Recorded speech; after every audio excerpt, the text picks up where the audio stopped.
Let us now look at the definition of gamma.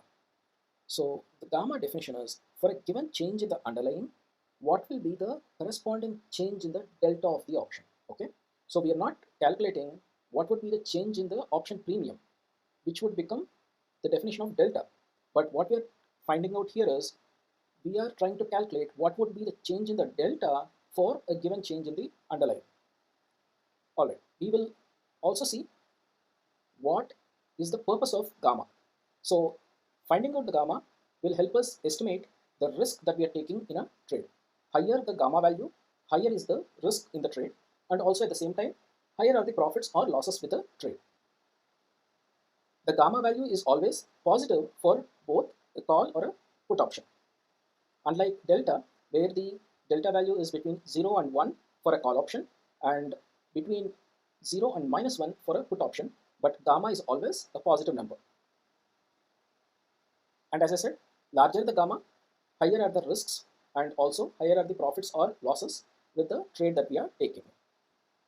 So let's take an example here and understand how we derive at the option premium based on the value of gamma.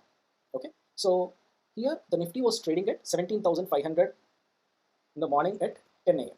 Okay, and let us consider the same way as choosing the option strike to be 17,550 call option, and the premium was 60 rupees morning 10 a.m.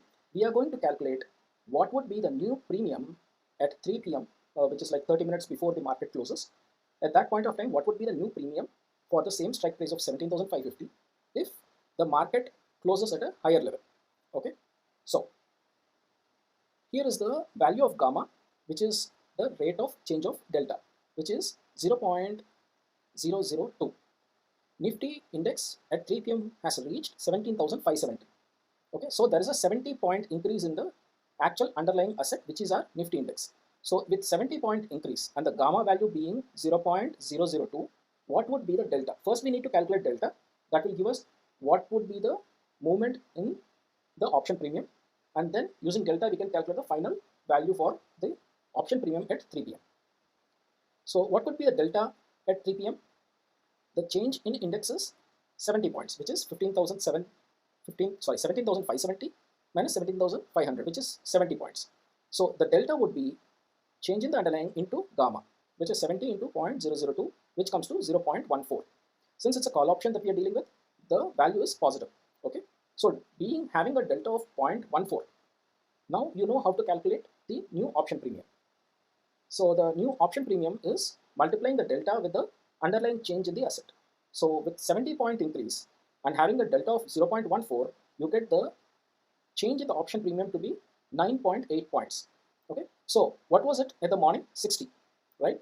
At morning 10 a.m., the option premium for 17,550 call option was 60. It was trading at rupees 60. And at 3 p.m., the index has reached from 17,500 to 17,570.